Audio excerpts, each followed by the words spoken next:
Pastor நான் செத்தா கூட என்ன விசாரிக்கிறதுக்கு ஆள் இல்லை பாஸ்டர். என்ன சுத்தி எல்லா சொந்தக்காரங்களும் இருக்காங்க பாஸ்டர். நான் ஒரு நல்ல நிகழ்ச்சியான வீட்டுக்கு போகும்போது எல்லாரும் ஒருத்தர் பார்த்து எத்தனை விசாரிக்கிறாங்க, ஆனா என்ன விசாரிக்கவே இல்லையே. ஆனா ஆண்டவர் அந்த அங்கலாய்ப்பை பார்த்துட்டாரு. எனக்கு எந்த சொந்தமுமே இல்லை, நான் ஒரு தனி ஆளா இருக்கிறேன் அப்படின்ற உங்களுடைய அங்கலாய்ப்பை கர்த்தர் பார்க்கிறார்.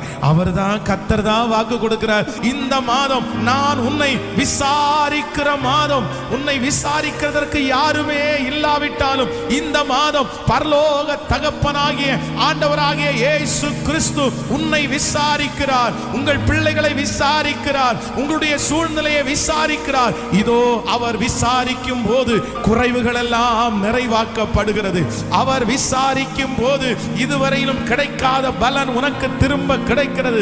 அவர் விசாரிக்கும் போது செத்து போன இடத்திலே மறு வாழ்வு உண்டாகிறது. அவர் நம்மை விசாரிக்கிற தேவன்.